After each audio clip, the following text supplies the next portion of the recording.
Welcome to another episode of the podcast. Got myself, Ryan, my co-host, Wix, Mr. Val, Mr. the infamous Slut Whisperer. Everyone gets a real name but me. Yeah, you know. Yeah, I know. Slut Whisperer is just a little better than Kirill. I wish my parents called me that. It's a lot of flavor in Slut Whisperer. It's the mission statement's in there. Could just call him Pretty Boy. Pretty boy? Pretty gay boy. It's always has to be with the gay, right? You always got to throw the gay in there. Yes, because I'm trying to level the playing field. If I tell girls you're gay, then they all at least pay attention to me. One of my close friends is a hater. Which was the truth. Yeah. Where's the Slut Whisperer come from?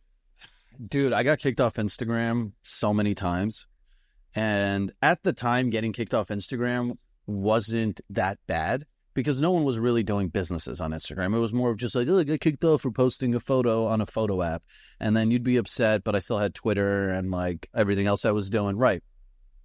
And then I would just, every time I got kicked off, I'd give up. I'd be like, I'm done with Instagram. And then a month later, I'd be like, the party looks so cool. Like, I'll come back. So I had like, Kirill was here was the first one, which is like my brand name. And then after that, they delete the name. You can't reuse it. I would do like, I did Kirillix because Skrillex was big at the time. I went through 20 names. And then the last time I was like, guys on Twitter, please help me come up with my final name. I'm done. This is my last chance. And someone's like, Slut Whisperer. I was like, that's a fun name. And I did it. And that's the name that stuck, which is the worst thing possible because no one wants to work with Slut Whisperer, right? When I had Kirill, it would be like I could take brand deals, 1 million followers. But I built up Slut Whisperer of all accounts to 2 million followers. But like, who wants a cosign from Slut Whisperer, right? So it was like, no, because I promote irresponsible drinking. Like there's so many, no one wants to associate themselves with a Slut Whisperer, right? It's just like, why would you do that? So the name comes from there, but it is definitely, I'm the king of burning bridges as I cross them, right? Like as long as I do something good, but it also comes with a lot of negative. Yeah. Sorry. Yeah. I mean, obviously it's very attention grabbing. So it does work in that regard. I'm sure that's how the account, not that your work wasn't solid, but just in general. No, 100%. The name helps for that. Obviously monetizing it is, people don't want to spend their advertising. I couldn't monetize it easy, which is like what most people were able to do, right? Like someone's like, Burger King, here's like 20 grand, run this ad for us. And you'd be like, fuck, all my friends are getting paid. And then I'm like, I need to find a way to make money from this myself, not wait for brands to come to me. So hence, the merch, the parties, everything else is where the revenue comes from. When did Assholes Live Forever come to fruition? 2017. I was like at a pretty low point. Because in 2017, I'm 33. I'm like, what the fuck am I doing with my life? Like, it's fun. I'm partying. I'm traveling. But, like, what am I going to do when I'm 50 or 60? Like, I'm going to be the creepy dude in the club. And I don't have a career outside of this. So merch kind of, like, was the next venture. And, here we are 7 years later. It's still going strong. It's like, sorry to be blunt talking to you about it, but essentially it's a cancer. Our goal is to have this spread like a cancer to everyone until like they can't get rid of it. Nothing wrong with that. Right. And then, Instagram is chemo and they're constantly trying to clean us out. We're like, we're gonna try to win this. Is it a big struggle with them? It's a big... It's not a big struggle anymore, honestly. You know why? Because we've been so beaten down that like I'm almost like self-censored, right? In the beginning, I'd be able to say whatever I want, post whatever we want, make whatever jokes we want. But after like, a business like merch is attached to it, you start kind of being like, okay, I want to make this joke. I guess I'm not going to, because before I had really not much to lose if I got deleted. Now there's infrastructure, there's like a warehouse, there's employees, there's, bills to be paid. So exactly. It's tough. It's got to joke responsibly now. Yeah. Dude, there's going to come a point where this is going to get censored, right? Like right now, podcasts exist. That's the beauty of podcasts is they're decentralized, right? Yeah. You can upload yourself and all the services pull. Yeah. But like when Spotify got into podcasts where they're cutting deals like Joe Rogan's and Call Her Daddy and they're funding them, now you have a corporate master. And eventually I feel like they are going to start coming down on the speech side of this once companies start like getting involved versus letting just like anyone upload to a server and letting it live on Apple. They're technically already doing like YouTube, obviously. Yeah. You know, watches everything, and if they don't like it, they'll restrict it or they'll pull it. When it's uploading, they're screening all of it. Of course, because By the time it's live, you're like, oh, can't post this part or you got demonetized. Yeah, someone said it best. It's really disappointing as a artist that we make art for an algorithm and not people. Yeah. We make art for what we think will connect with a computer system that will then push it to the most amount of eyes. We don't make it because we believe in it and hope it reaches those eyes, because you're literally, you know, The algorithm is trying to sneak across the border. well, the way these companies fight it is That's like, It sucks. Fucked up, It is. yeah. right? Because 10 years ago, or whenever Instagram came out, there was no throttling. You just made something. If people loved it, they'd see it and be like, cool. Now we're literally hoping that some fucking robot made out of ones and zeros online likes my thing. Yeah, and good luck contesting it. also the problem is that it started genuine in the beginning, but then as you know the market got populated, what is the answer? Shock value. So the crazier you get, the more eyes you get. So the companies are basically trying to say like, oh, before you get too crazy, we're gonna stop you. You know what I mean? But that's their excuse. They don't really want to stop you. They just want to act like it. Right. Yeah, it's like the kid from Happy Dad. Anyone's YouTube he goes on. I forget his fucking name right now. Steve will do it. Yeah. Like they killed his YouTube, they killed all of it. Yeah, because he kept like trapping the algorithm in his favor, and they didn't like it, obviously. Right, but that kid's too big to fail right now, right? Like when you are like, you know, hated by YouTube at that level, like you've kind of made enough of a mark. His following's huge. He built it on YouTube, right? Being kicked off of YouTube at this point for him is okay. It's if he got kicked off trying to build Steve Will Do It now, 3 months in, it would discourage him and he'd move on. But he luckily got to build his brand before YouTube came down on him, right? And now he's just kind of like a martyr, right? People are like, oh, Steve, go to X, go to Kick, go to Rumble, whatever you're going to go, right? Like he has that power. I'm talking about people who literally are trying to build something and just get fucking oppressed into like, well, this isn't interesting to make this anymore because there's so many roadblocks. Guys just tap out just because YouTube came down on them as they were growing. Like they had a couple hit videos and then just done. It sucks. I mean, it sucks to build something and get momentum and see it grow, and then to just have somebody. I mean, you're basically building it in somebody else's house, and at any point they can just lock the fucking door on you, right? Right. And it's completely hypocritical, right? It's one thing if you applied it to all of us and we're like, fine, these are the laws of the land. But like I can go on Instagram and see Kim Kardashian's fucking tits, right? Or so when they're like, oh, well, this is expression of a woman's body. And you're like, fine. But then like, well, why is it any different when I do it? Or why is it when, you know, something, the news can show the goriest war footage, but like I can't talk about trans people in a joking manner, right? It's like, what's worse? You're not Dave Chappelle, sorry. Right. Well, that's the thing. Too big to fail, right? Dave can go away, go with it, and talk about it, and he truly has freedom of speech. He is oppressed in certain areas, right? Like people might not like him, people might cancel him, blah, blah, blah. But he's strong enough to withstand that current. But a lot of people aren't. And also, it's about what's trending. Whoever's color and gender is trending for the year is allowed to talk about whatever they want to talk about. Also, that becomes like a thing too. You know what I mean? So it's like if you know. But it's black and I cut my cock off, maybe I can say That's a lot more than being white boy from Ukraine, you know? What about the streaming stuff? Since it's such a big thing, you guys do any of that? Like what? Like just live stream shit? Yeah, The like problem Kick is, the dude, stream. I don't do as much as I used to party-wise, right? Like the merch brand is so big that I have to do a lot of business, and the day-to-day isn't that fun. Like, we're streaming what, like gambling maybe and all those avenues, I guess, right? That's what I see people doing. I don't fucking know. It's weird because I know in streaming, like, I can't keep my mouth shut.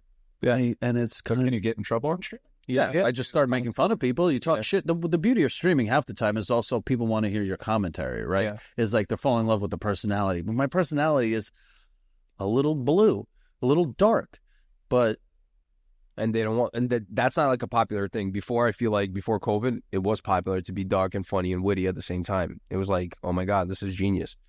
Now it's kind of like, Can I say that? and now every single time you say something, you're like self-conscious about it every time you drop something. Like just now, I just said, oh, I'll cut my cock off and change my skin color. I'm like thinking about it. I'm like, damn, maybe I shouldn't have went. No, right? Because then that already becomes like a second, like 100%. Yeah, but the difference is you're coming from a place of humor. And that's what like most of these people don't understand is like, dude, you want equality. Equality comes with good and bad. Guess what? When you tell me I can't make fun of you, that makes you above me. That doesn't make you equal. Equality means, sure, I want you to go and live your life any way you want without restriction, as long as you're not bothering anyone. But also, I can make fun of you. I can joke around. Like, I'm sorry. Like, you can transition and be a woman and have a penis and live your life. It doesn't affect me. I literally could care less. correct. Yeah. But don't tell me I can't think that that's silly. Right? Everything can be silly.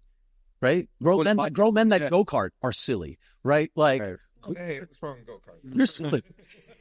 You know what I mean? But why can't I make fun of you? You don't get offended because that's not your personality. But unfortunately, a lot of people attach their sexual preferences as their identity. And you're like, dude, I have sex with straight girls. Yeah. I don't walk around being like, call me he, him, straight male everywhere. I'm like, I have much hiding depth than what my dick does every night. Hiding behind the label is the problem, right? Well, it's easy because then you're not answering for your own assholery. You get to hide behind a group that's oppressed, right? It's very hard to be like, that trans person's a piece of shit, and people being like, whoa, you can't say that. But like, well, why can't he as a person also be a piece of shit? Yeah, we don't know. Right. No, Exactly. Unfortunately, now it's not okay to say that about anyone. X, Y. And unless you're suffering. Well, no, it is okay to say it about certain people, obviously. Yeah. Unfortunately. Which is okay. You can make fun of me all you Let's just even the playing field, though. You know what I mean? The thing is, in America, the social grounds are like the stock market. Yeah. You know what I mean? It's just whatever is high that time, Yeah. high. Whatever is low, and then it just switches around every 5 years. You know what I mean? And that's just how it goes. The system, the fucked up part is the system will ride the wave, but it doesn't really care, right? Because whatever. It's capitalism. It's capitalism. There's no motion. But It's going to feed whatever it needs to feed at the time. The system is it's sensitive to certain things Right. at the moment. You know what I mean? right, and If that moment is saying that this thing should be that, then it is. And if that moment is saying that it's okay to say this about this person at this moment, then it's okay too. part of the economy in America is built off of victims. You know what I mean? Just let alone welfare, right? That's a victim. That's a victim reward. You know what I mean? Like, oh, you're suffering, you're going through something, we got you. And that's just the whole system out here. It's just built on that. It's like, oh, we have sympathy for you. Okay, let's help you. And everybody else has to be in on it. And if you're not in on it, you're a scumbag. It's not genuine sympathy, though. That's correct. That part. It's fabricated sympathy. Yeah. You know? And that sucks because it's annoying because everybody has to follow the rules. We can't joke around. I have to constantly it be in my head. I'm like, oh shit, did I say this correctly? I shouldn't have said it this way. Why did it didn't matter previously, but once you add in monetization or some type of business factor to it and know that there is somebody that can throttle that, it changes the way. I mean, that's where comics are at right now, right? Because they have to think about everything they say. Yeah, but comics are in the biggest renaissance period. Correct. Since the 80s. Like, how comedians are traveling like fucking Eminem and Dr. Dre. I mean, they're crushing it. I think every system needs pushback. I don't disagree. Like, what would we talk about if we were allowed to do everything we wanted to do, right? So it's a necessary pushback, but it's, like you guys said, it is very phony activism.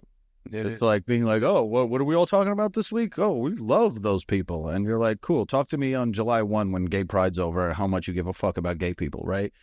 It's just or not where like, you were 20 years ago when people were really that it's very easy to put a rainbow flag on the door of your business and to hopefully one extra gay guy walks in so you can sell an extra item to stay in business, right? It's true. It is true. You're right. Because like, imagine 20 years old, you walk through Times Square and you see a guy getting beat up in the alley. No, were you helping, bro? Those guys. Were you helping at that time? You know what I mean? Yeah. They weren't helping, right? So it's like, all of a sudden, I don't get involved in either. I don't get involved in anything. It's not my business. Do you care? No. Like, I genuinely don't care. Yeah, I want people to be happy and live them true self, and for whatever reason, right? I think there's a tasteful way to do it. I'm not out pushing my vices on people or things that I feel like are taboo, and I think that things are being overly expressed when it's just not necessary.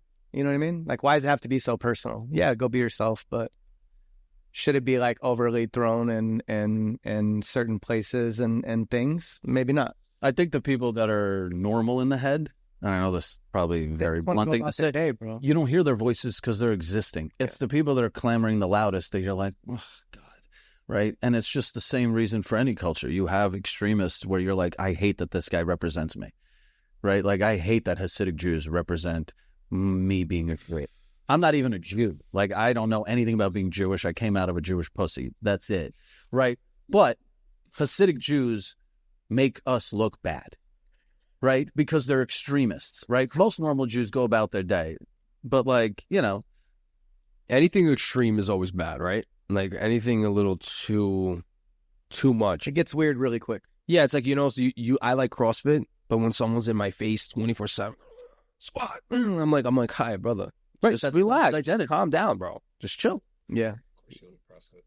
But I'm saying some of the workouts I like, right? So I mean, you talk about saunas so much. That's kind of your personality. yeah, but I'm not gonna get upset if somebody meets. Do you go to saunas in June during Gay Pride, or is that like a no-go because they'll think because you you can get women and dick? No, because if you walk into a sauna, you might fucking be a part of an orgy you never signed up. So you're not even like that much of a sauna. You know what I mean? Like, I'm not. I don't know if sauna's that much. Your homophobia is stronger than your love for saunas, I wouldn't say. I think which is crazy. Because once again, extreme. You see, push an extreme joke. That's it's too far. right, but that's all it is. It's a joke, right? Someone listening at home being like, he hates gay people. I'm like, bro, what are you talking about? I'm allowed to make fun of you, Right. right? I make fun of my girlfriend every day.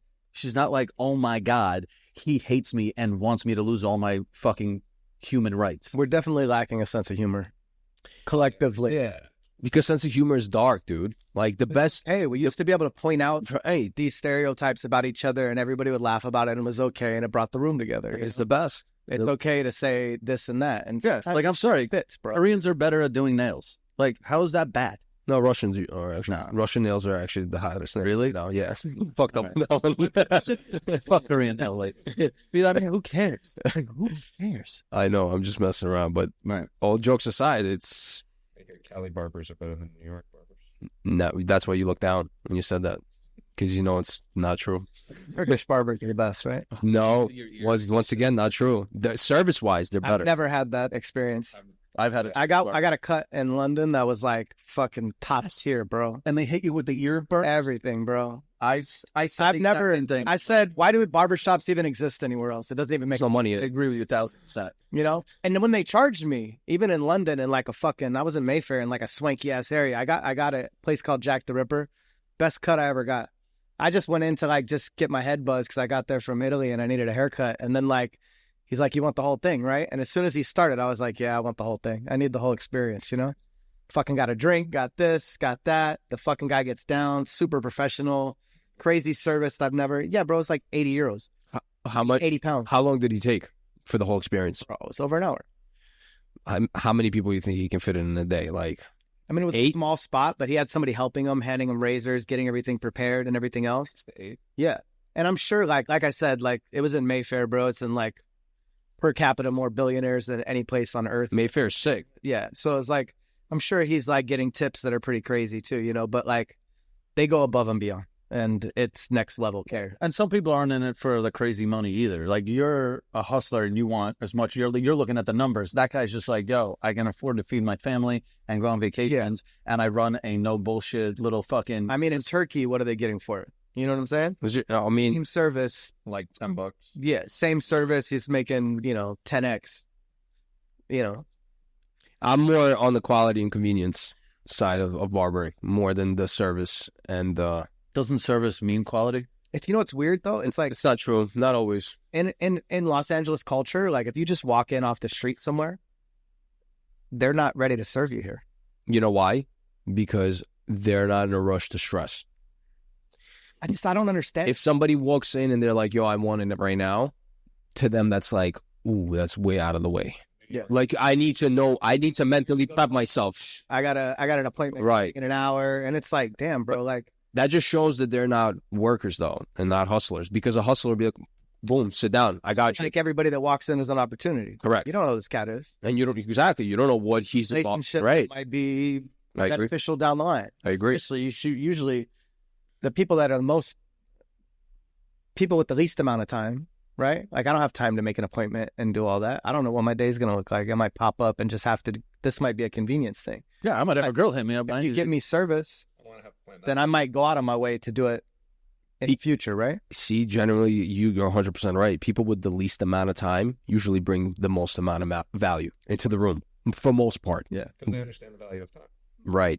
And not only that, but if they need something quick, something done fast and has to be efficient, means that they're running their schedule. Well, also, I have the money to have you wait on me versus me wait on you, right? If I work all day, hopefully I'm in a position where I'm like, I need you at my house at this time to cut my hair before I have to catch a flight to go to another meet, right? Like, people operate at a certain wavelength, just expect a premium on convenience for them. They don't care about you. They care about them, right? I'm greedy. When I have a barber, when I go to New York, and I know I'm going to New York, bro, I know I'm going a week in advance, but I literally hit my barber the day before. I'm like, bro, what do you got? And he's like, I'm booked up. I'm like, please squeeze me in. I'm going to be in New York for 24 hours.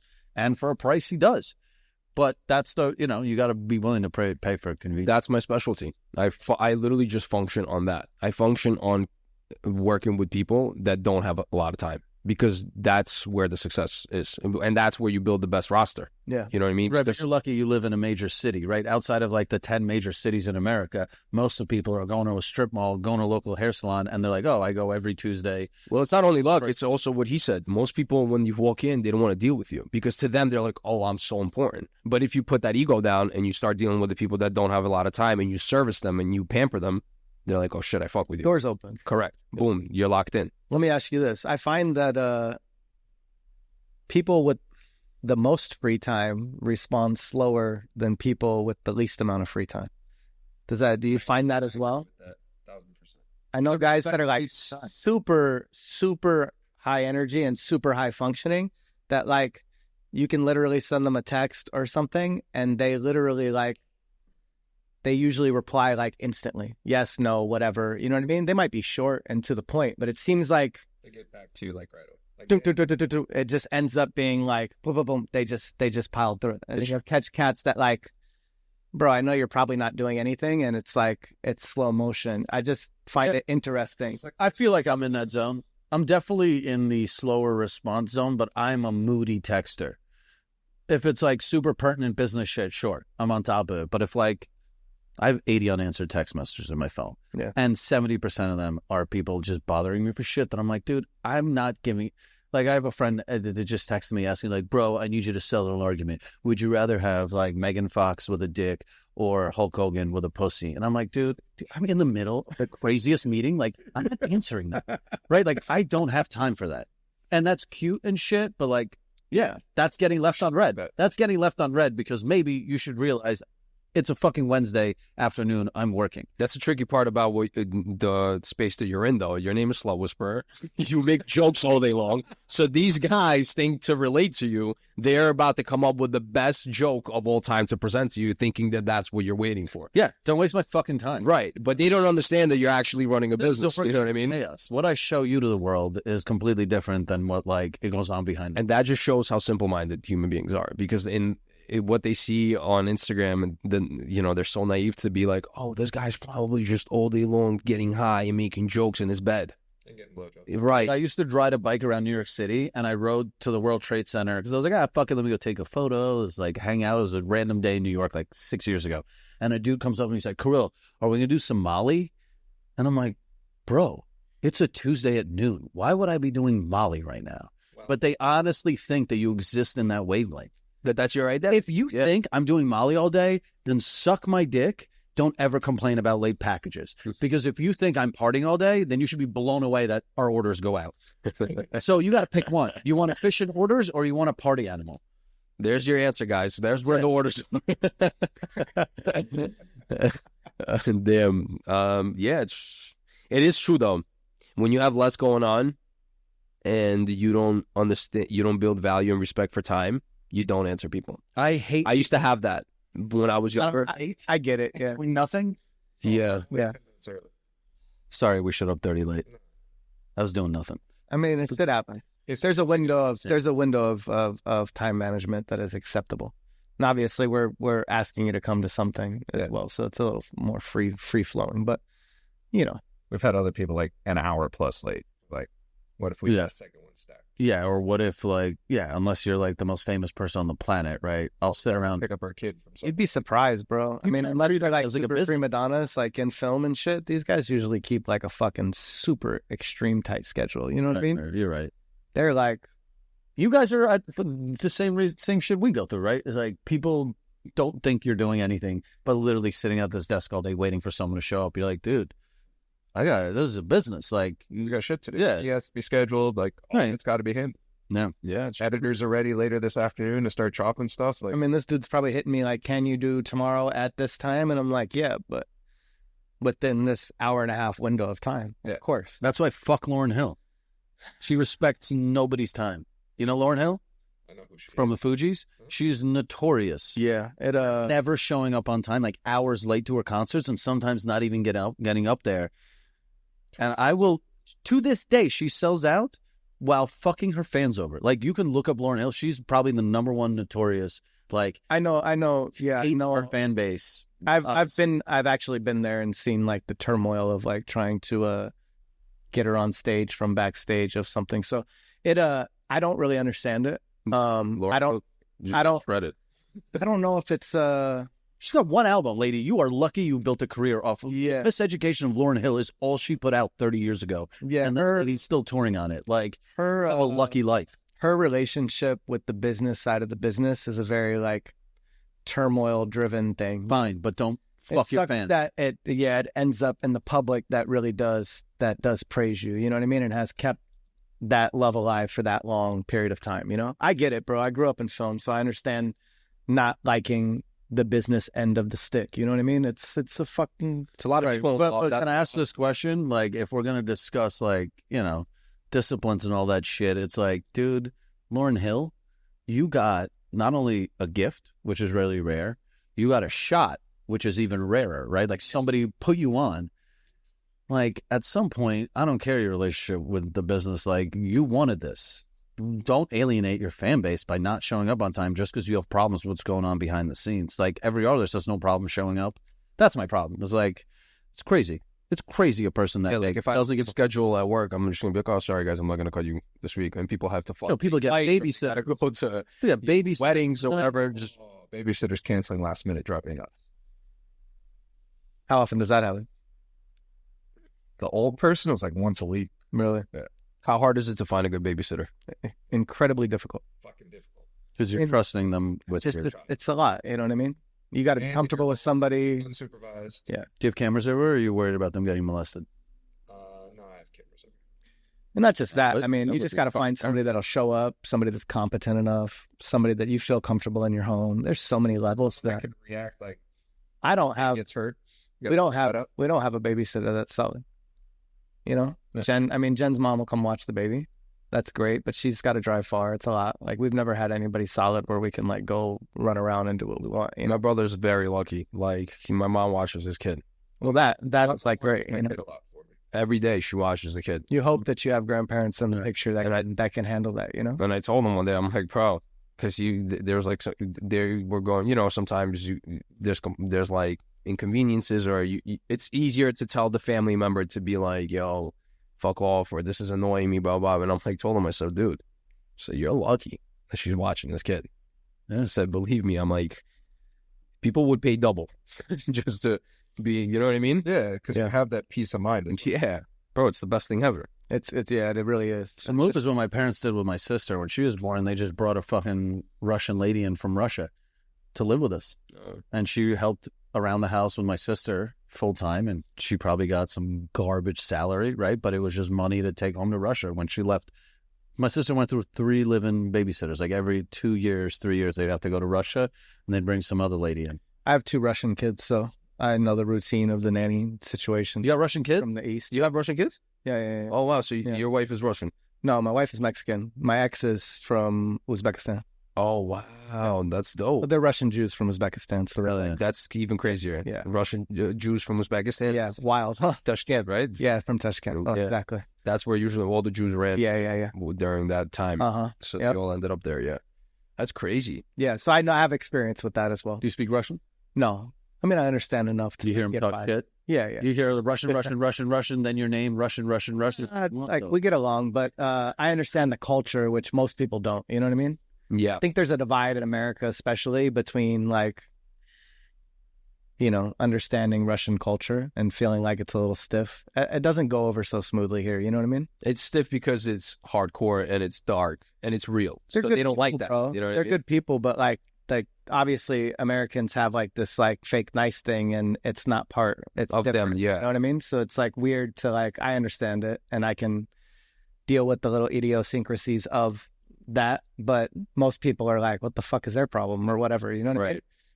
Right. My girl's part of the deal. My girl is Brazilian, and sometimes I bring her into the neighborhood where I'm from, and she'll be like, "Why are people like this? Or why is this person like that?" And I'm like, babe, you gotta understand. I'm like, this is not them trying to be this way. This is just who they're. This is how they're born, and this is how they learn to be. Yeah. Because it's very like there's no hiding, there's no putting masks on their face. They're just like, yo, if I don't feel good, you're gonna see it, and vice versa. You A know lot what of I mean? awkward gazes and stuff. It's funny. Yeah. Story. My wife now was a cheerleader, and they were on like a pro tour in Korea, and they were in a group, and there was a Russian girl from Russia in Korea, and she was like, "This bitch is just staring at me," and she's like, "What the fuck is this bitch's problem?"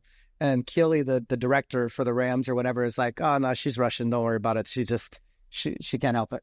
Yeah, Type of thing. You know what I mean? It's like very like Kind of programmed without too much emotion involved. Yeah. In certain things, right? That's why like Russia is like home of mail order brides, because the women there are like, I want to live in America, and I'm not going to fully pretend that I love you. I'm a mail order bride, right? I'm not a companion for life, blah, blah, blah. Like they're like, bring me to America and take care of me. I'm very dry and very like no nonsense emotionality to like most situations, so it's not a big deal. It's not like a deal breaker for me, because like I get that. I'm like, at least people are just pretty, you know, You're we have a crazy. task to uphold. You know what I'm saying? I could never be with a Russian girl.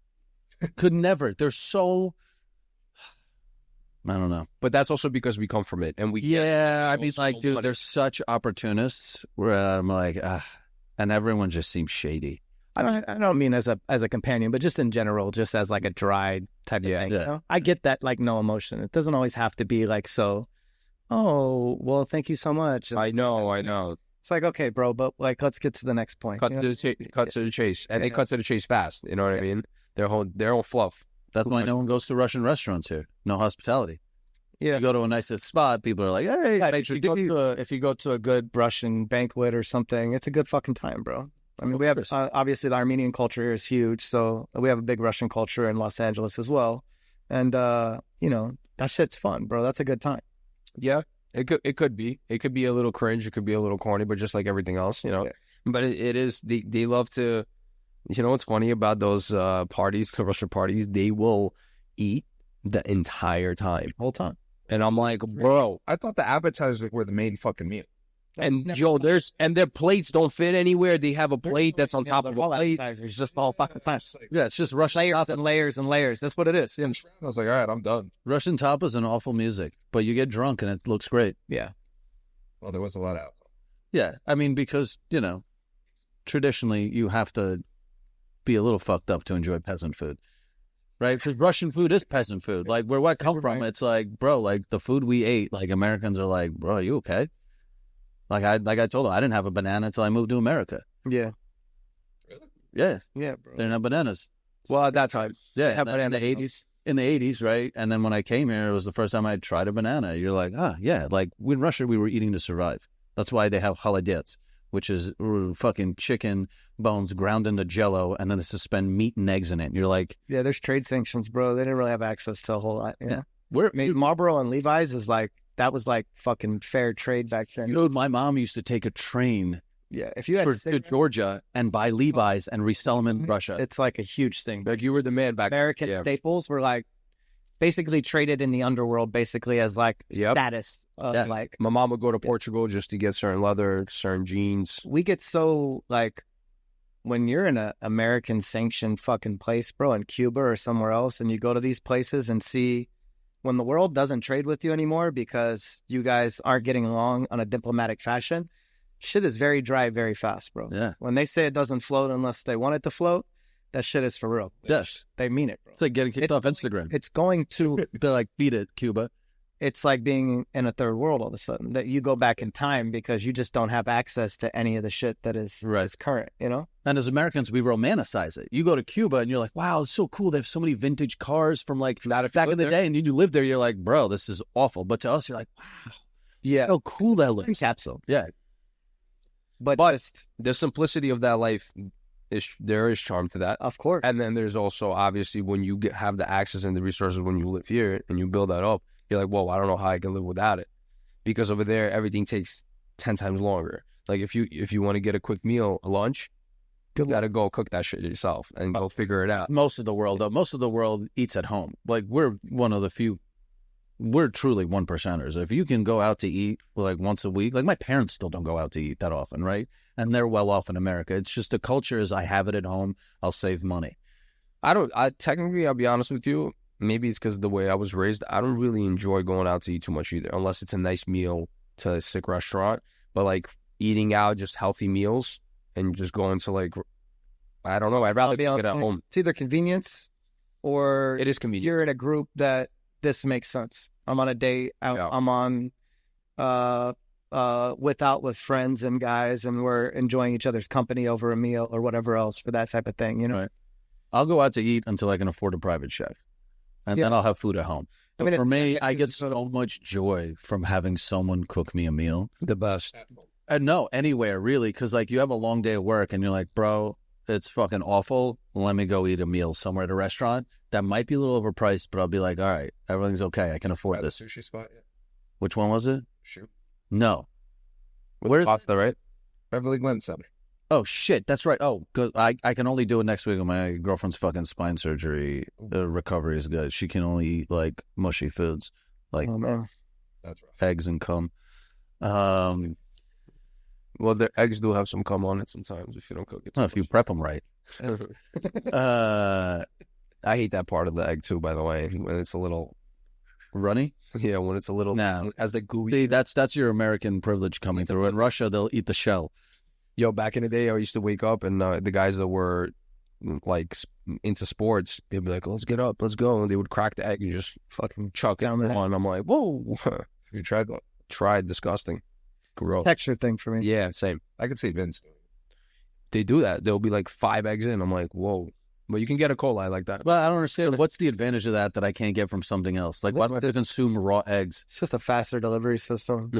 Yeah, faster delivery system for sure. I think it's just to be like, I can do this and most people won't. So it's kind of like a lot of people are like beat their chest like, oh, I have a glass of fucking raw eggs all day. You're like, bro, who are you trying to show up to? If I don't have 30 the minutes to strain. peel hard boiled, I'm good with that, Yeah. like consistently. Cool. Yes, The peeling shit is whack.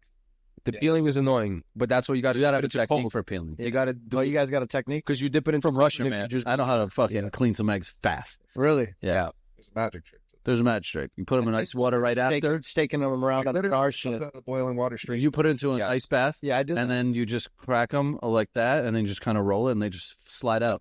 But if you don't do I'll that, make you hard-boiled eggs one time. There you go. It'll be my pleasure. Awesome. I'll show you when you go. Yeah. I'm not taking you to Noble Malibu, but I will boil you a dozen eggs That's and peel. great. I am with it. I like eggs. love eggs. Yeah. Peeling hard boiled eggs does suck. It's a pain in the ass. Yeah. And then you think about like a restaurant that Has fucking buffets with hundreds. I'm like, fuck, this is a shitty ass gig, bro. And let Like, very tedious. like you fucking with the magic trick. Yeah, there's got to be a Russian in the kitchen. Yeah. I mean, most shitty jobs are shitty, right? Like, if you're peeling eggs, it's better than sewing soccer balls, That's true. Yeah. right? Like, there's levels to Shitty. shitty jobs. Like, you could be a garbage man. That's gross. But then you also make really good money. Could you be a garbage man? Do I have to touch the trash or we That's usually what a garbage man. Well, the truck sometimes forks it. That is true, but then if shit falls out. Yeah. I'm still gonna have to touch. You know what? Later. Fuck, these garbage men really have a great life Dumpsters now. are totally different. But everywhere else in the country, fools still run routes and like literally dump like cans. Pick up that. Like I'm only used to seeing like Yeah, they don't have dumpsters everywhere.